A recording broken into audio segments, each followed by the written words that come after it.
Hi, welcome. My name is Corey Glodek.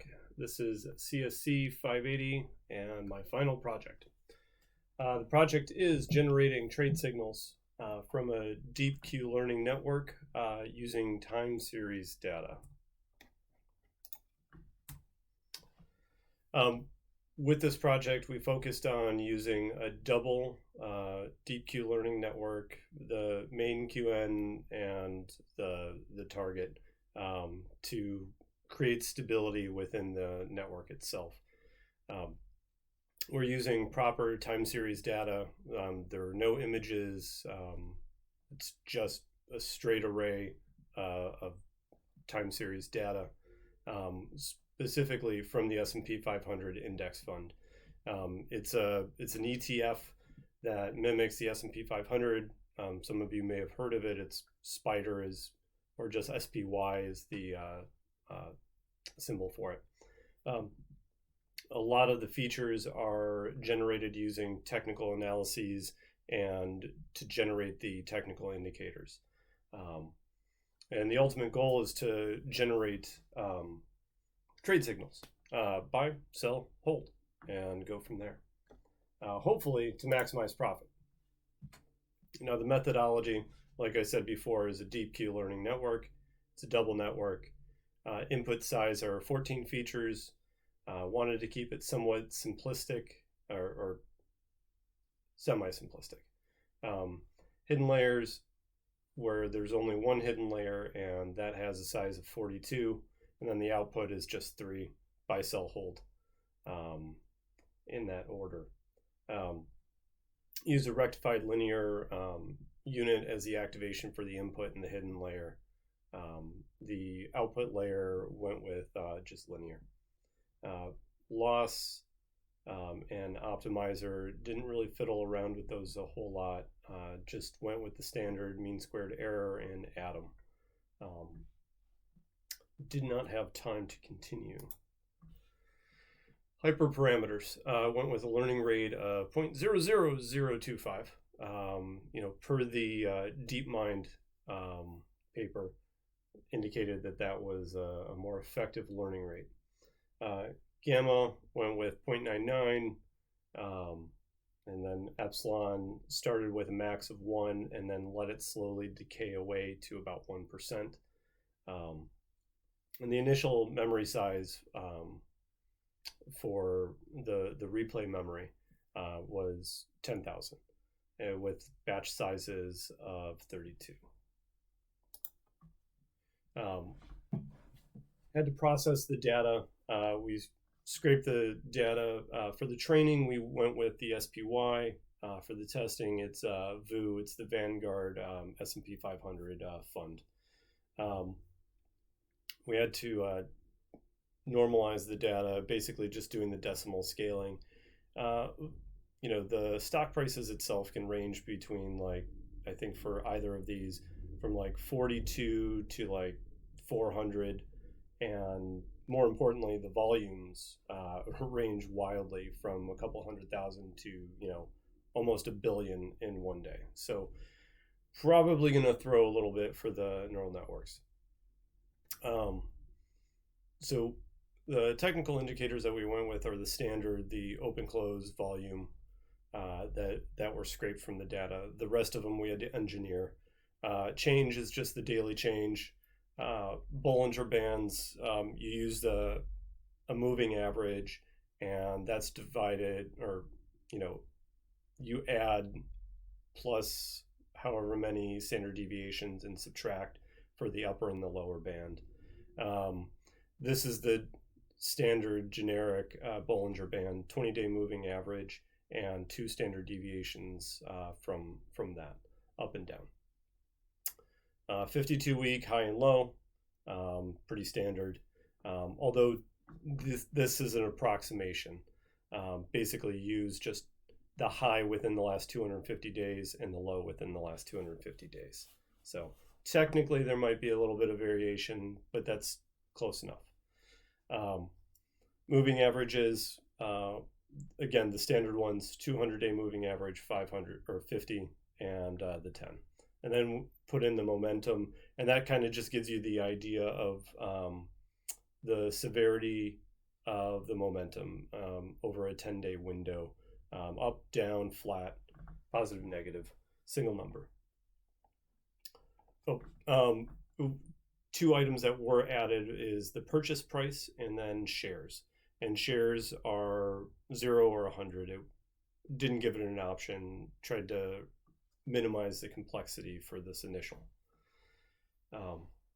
As I said before, action selection and is really just down to 3. It's buy, sell, and hold. Though I wanted to restrict it. Early on, it had the ability to do all 3. And then thinking about it is, no, it needs to be updated. If you already hold shares, you can't buy again. If you don't have shares, you can't sell. And so it's restricted that way. As you can see here, this is the determination for what actions are allowable. Buy results in a reward of 0. Same with hold. Sell is the only one that will generate a reward, potentially positive or negative. And that should be the current close price minus whatever the previous purchase price was. And that's where that other factor comes in. So during the training, focused on the index ETF, SPY. Trained for 1,000 episodes. Each episode was exactly 500 steps. This is roughly 2 years of trading data. Mini batch every 32, or a batch of 32 every 10 steps or days. Increase the stability of the network overall.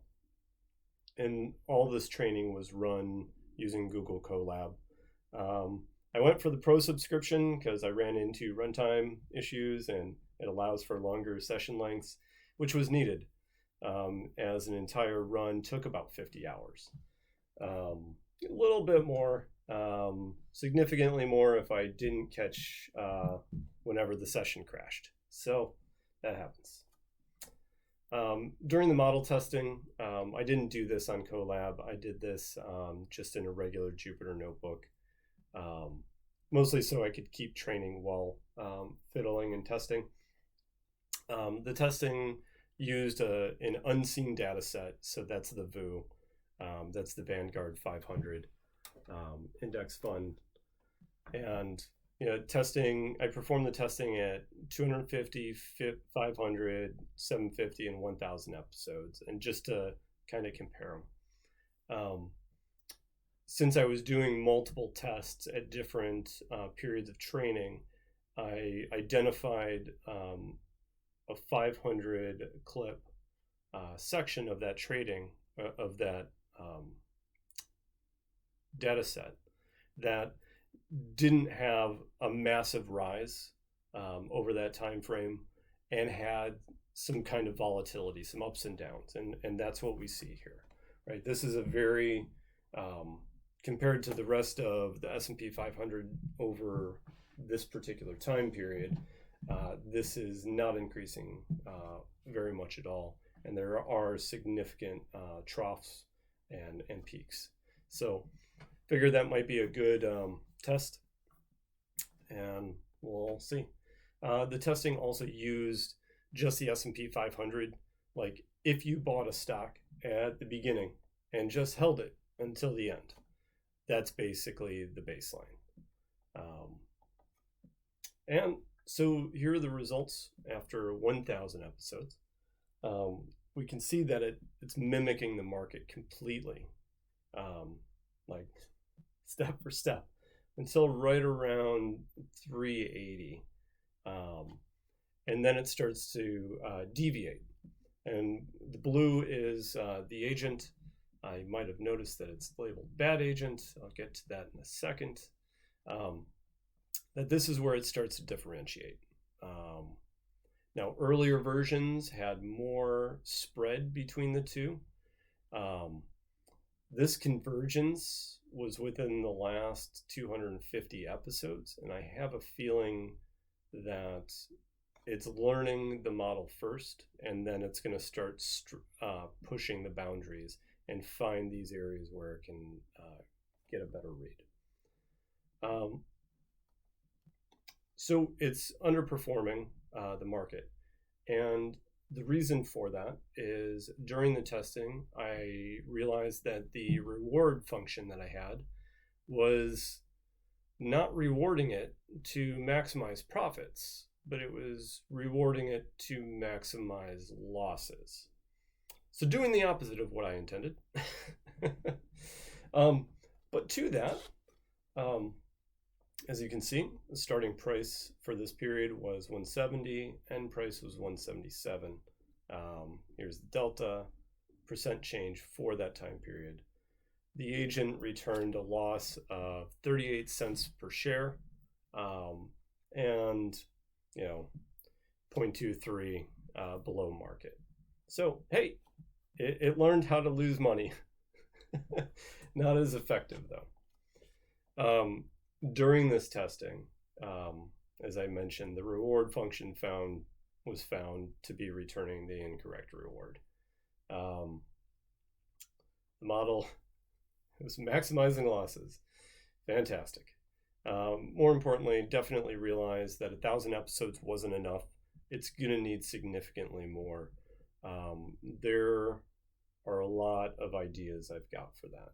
In a moment, I'll speak to it. One of the notes about this, though, is that S&P 500 over the past, 10 years have been on a consistent upward trend. So finding a good volatile period where there's a downward trend that you can train to really find those signals that say, hey, this is a good purchase is tough. So the flip side to that is finding good spots to actually lose money. In an upward market, it might be harder to lose money than you might think. Or it's very easy to not lose money. And maybe that's why a lot of traders are very successful in an upward trending market and not so much in a downward trending. So this might be effective as this is the opposite of what a model that would be trained in a downward trending market trying to maximize profits, right? It's the inverse. So definitely had some thoughts on that. There are a lot of different options for going forward with this. I'm excited to take this to the next level and continue to refine it. Obviously, with the right reward function, that's first. And I'll leave you with this quote from Samuel Beckett: "Ever tried, ever failed, no matter. Try again, fail better." Thank you very much. Have a great day.